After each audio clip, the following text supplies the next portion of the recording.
and Mrs. North, starring Barbara Britton and Richard Denning.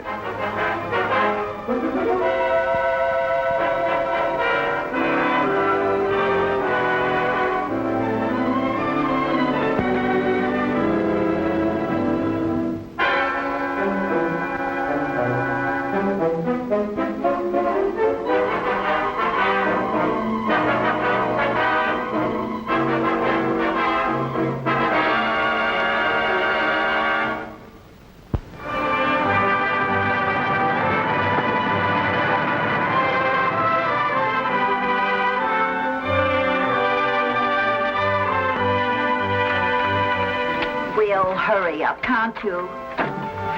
Tuttle, what is it?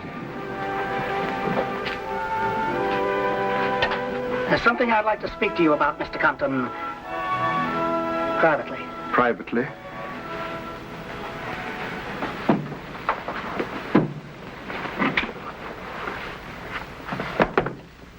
The Fred Hewitt estate. $78,000 shortage. $78,000, Mr. Compton. Mr. Compton, I know at a time like this you're not interested in my troubles. But I haven't been very well lately. Last week I went in for a complete physical checkup. This morning, I received the report of that checkup from my doctor. I've just learned I only have a few months to live. Mr. Compton, a man with only a few months to live has very little to lose. You, on the other hand, have a great deal to lose. All my life I've been poor. I think a man's entitled to something before he dies. This, Mr. Compton, is a confession. Admitting that I embezzled, instead of you, $78,000 from the trust fund of Fred Hewitt. For $10,000, I'll sign that confession.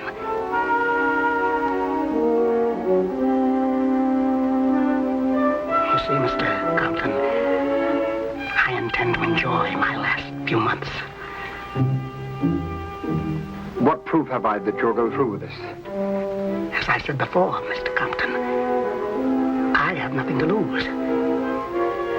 They can't put a dead man in jail. And I shall be dead long before the annual audit of the books. How do I know you're really sick?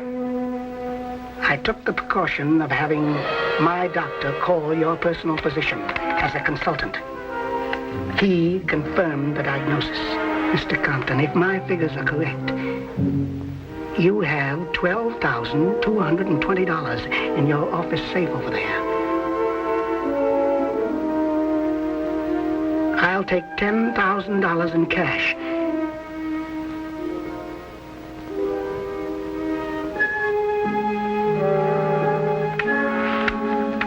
Oh, it's quite complete. As I said before, I wouldn't cheat you. I have nothing to lose. However, I am in a hurry. I think it'll be better if we talk this thing over in the morning. No, we'll settle it now, Mr. Compton. I have very little time.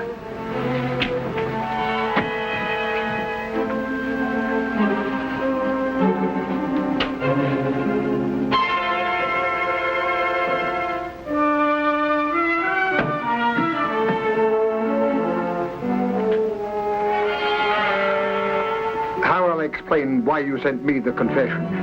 You won't. The confession will be found on my body. You mean I don't get to keep it? That's right. Those are my terms.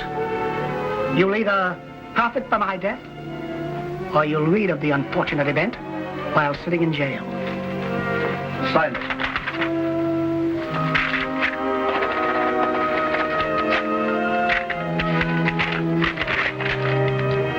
Thank you, Mr. Compton.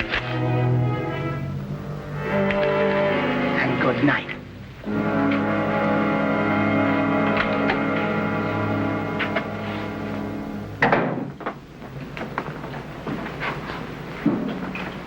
heard it all. You fool. He's got $10,000, and what have you got? Nothing. I had no choice. You had no choice. Haven't you got any backbone? No, if I had, I wouldn't have allowed you to get me into this mess. Are you trying to blame this on me? Money, that's all you care about. I got it for you and you spent it. And now I'm in trouble. Because you were so clumsy about it. Can't you ever do anything right? According to you, no. Let's get going. We can't keep the Mortons waiting. Try not to look so guilty. Let the Mortons think something's wrong and you'll lose their account.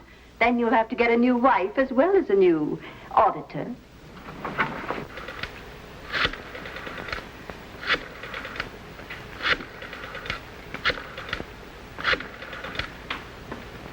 Hello. Hello, Mr. North. This is Tuttle. I'm sorry, I'm going to be a few moments late. Well, have you any idea how long it will be? You see, my wife is going to take me to the ballet. Oh, fine. Yes, everything is ready for you. All right, thank you. Bye. Who was that, Jerry? Mr. Tuttle. Say he'll be a few minutes late. Every time that man helps us with our income tax report, it costs us money.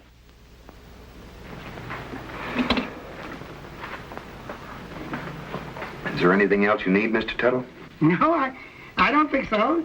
I think that's about all. I'll get you some envelopes so you can mail them in. Do we get all that back?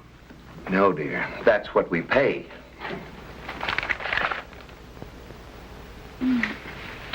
Here we are, Mr. North. Of course, that one item is liable to be contested, but you have all the data, so... Oh, I see. Well, I guess that's that. Well, here, I'll make out your check for you. Will that be the same as last year? Well, if you don't mind, Mr. North, I'd like this to be a little present from me. You see, I'm retiring. I haven't been so well lately, and so I'm taking a little vacation. Oh, well, that's very nice of you, but I feel we should pay you something. Well, it's been my pleasure, Mr. North. It's nice knowing such a lovely couple. Well, now, I know you're in a hurry, so I won't detain you. Here, Oh, thank you. Well, it's been nice knowing you, Mr. North. Thank you, and good luck. Well, thank you, Mr. Tuttle, and a pleasant journey to you. What? Oh, yes, of course. Well, goodbye. Goodbye, Mrs. North. Goodbye, Mr. Tuttle. Good night. Well, it was certainly nice of him. Oh, he's a sweet old man, isn't he? Jerry, you know we have tickets to the ballet. Oh, the ballet. Look, darling, well, wouldn't it be much nicer just to spend a quiet evening at home? You know, get to bed early and... Jerry, you didn't hear a word of complaint out of me when I went with you to the fights last week. All right, darling. I promise to cheer even if Pavlova only gets a decision.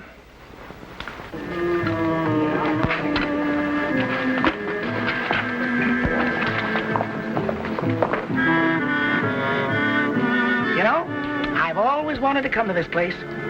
It's my boss's favorite spot. He says you make the best martini in town. You know something? I think maybe he's right. Thank you, sir.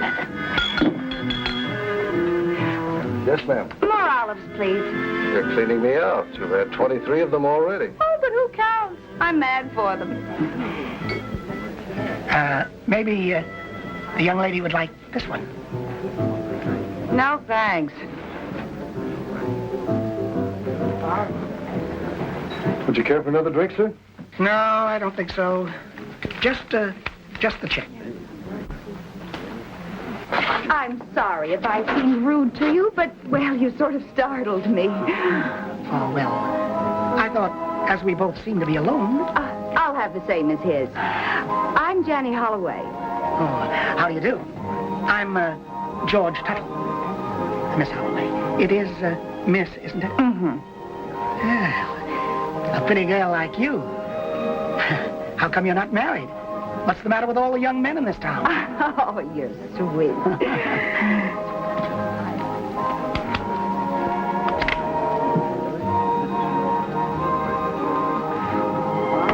Thank you. You're quite welcome, I'm sure. You know, Mr. Tuttle, I have had many offers of marriage, but Well, there was always my widowed mother and my little sister Agnes. Poor, sick little Agnes. Oh, but I mustn't burden you with my troubles. Oh, that's all right, my dear. You can talk to me as you would your own father. Oh, you are kind. Oh, thank you.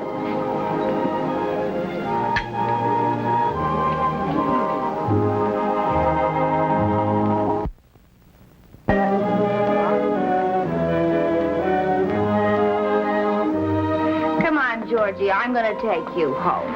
Okay, I guess I'll add 1 or 2 too many. Well, you just lean on me. Excuse me. Thanks. This way, ladies.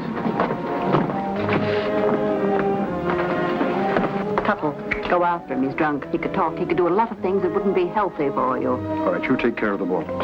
Tell them I've gone back to the office to pick up something I forgot. I'll be back as soon as I can. And don't forget anything this time.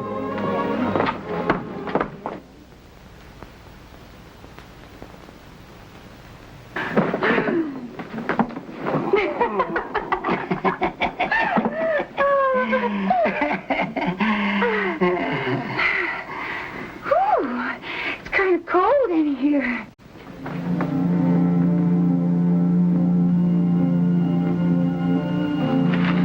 Got a match? Huh? Oh, yeah, yes. On the table. Oh.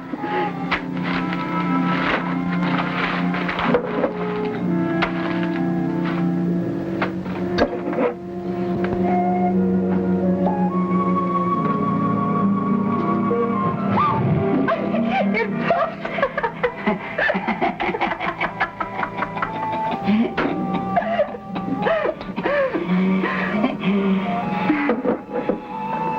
Ooh, Napoleon brandy. That's for me. No, Johnny. It's not for you. That's mine. That's for a very special occasion. You mustn't touch it. Not until a certain day. And that's gonna be someday. I will have lived. I will have eaten my last dinner. And then I'm gonna take out that cork and I'm gonna drink it down to the last drop. All alone. Now you just relax and put your feet up here and take it easy.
Here's to a nice, long sleep.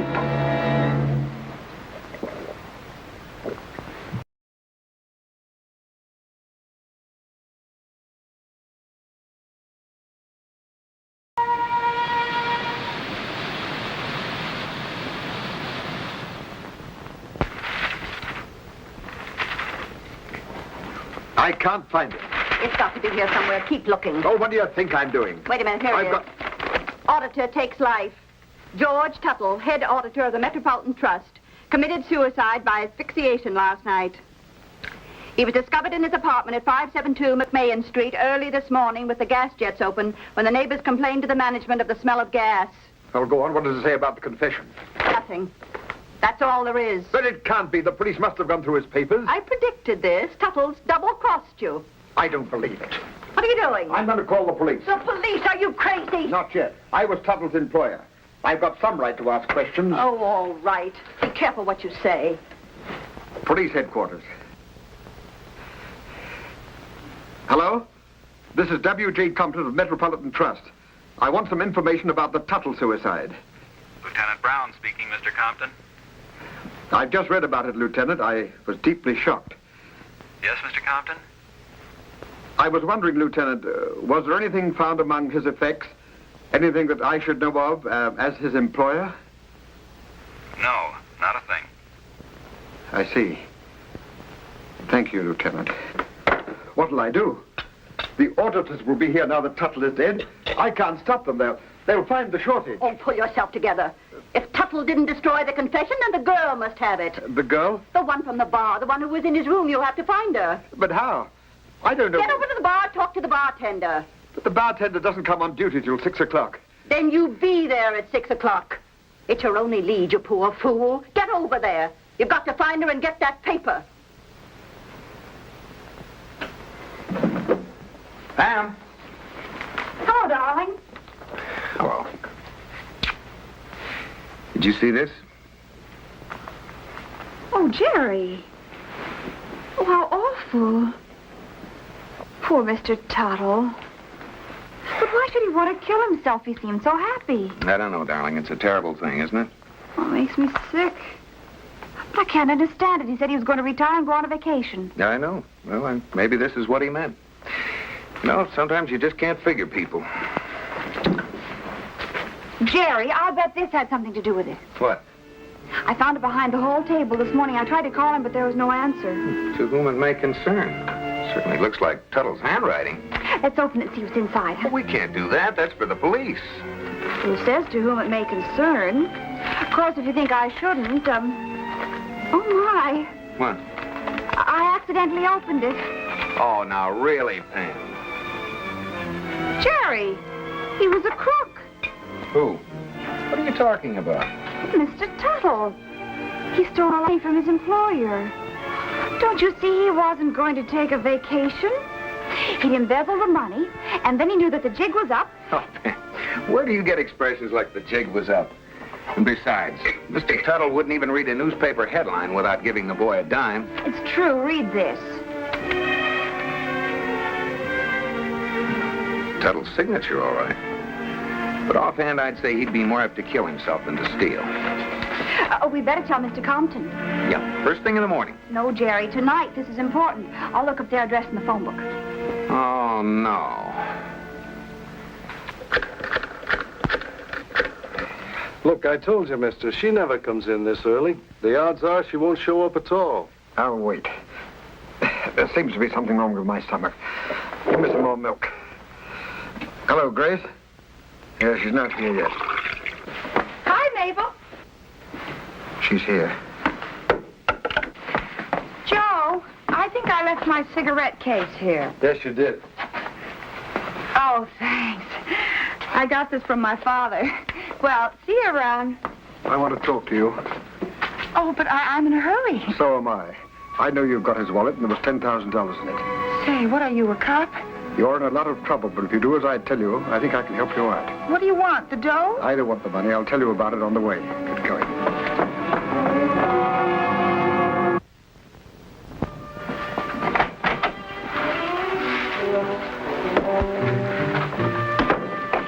I've been going crazy not knowing what was happening. Did you get it? Not yet. Say, what is this? You said I could keep the money. Is this a double cross? I don't want the money. Well, then what's the deal? What's all the mystery about? Who's she? Never mind who I am. You'll be told all you have to know. Shut up, both of you. I told you I didn't want the money. I want the paper. The what? The paper you took from Tuttle. Where is it? I don't know what you're talking about. It must be in the wallet. Say, what is this? Well, where is it? I tell you, I don't know what you're talking about. Keep quiet. No, it's too late. Whoever it is must have heard our voices. See who it is. Sit down and keep your mouth shut. Mr. Compton, I'm Gerald North, and this is my wife. I don't quite know how to put this, Mr. Compton, but... What Jerry's trying to say is that your Mr. Tuttle was a crook.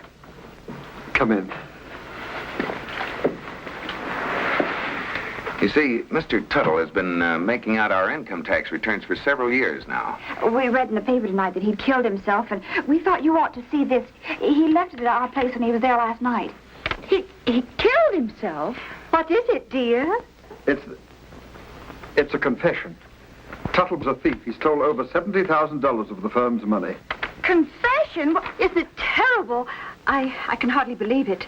Well, frankly, neither could we. Mr. Tuttle, it just doesn't seem to make sense. If he needed money, he should have come to me. William is generous to a fault. It's been a great shock. Well, it was very nice of you to bring it to us. No, not at all. Well, if you'll excuse us, we'll be running along. I'll turn it over to the police. Oh, wait a minute. You're not going yet, dear. We have things to talk over, remember? And it's our secret. You can't go now. Oh, can't I? Well, just try and stop me. Listen, last night I met Mr. Tuttle in a bar. I went home with him and I lifted his wallet.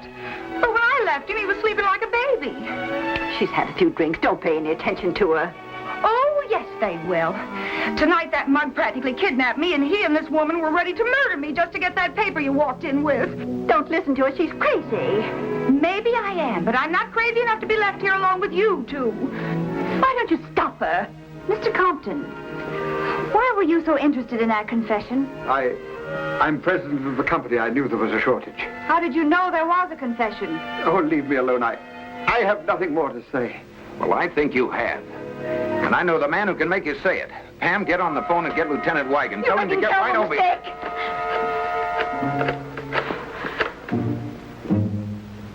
Hello, Bill. This is Pam. This is about the Tuttle suicide case. Can you come to the Compton apartment right away? Good. I see. Yes? Yes? Yes, Bill. Send an ambulance right away. What is it, Pam? He didn't kill Tuttle, and Tuttle didn't commit suicide. He died of congestive heart failure, too much liquor and excitement for a sick man. Pam, what else did Bill tell you? He said there was a bottle of brandy beside Tuttle, and it was loaded with poison called toxicine. Slow but deadly. He said that Tuttle didn't drink any of it, but I think I know who did. You poor, stupid fool. Didn't you do anything right? Yes. One thing. I drank a glass of very good brandy.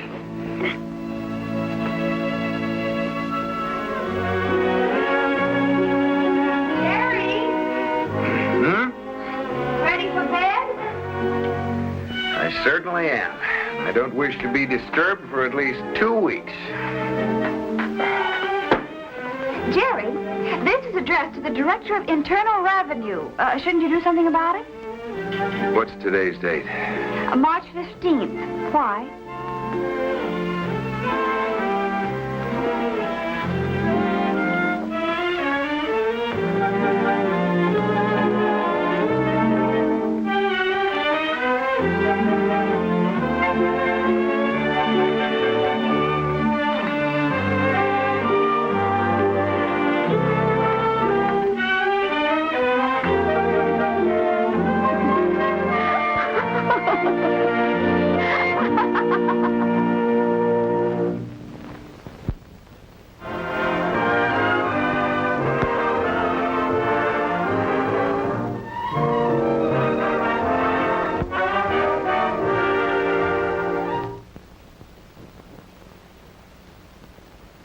Mr. and Mrs. North is directed by Ralph Francis Murphy. A John W. Loveton production. Produced by Federal Telefilms. Starring Barbara Britton and Richard Denning, featuring Francis DeSales.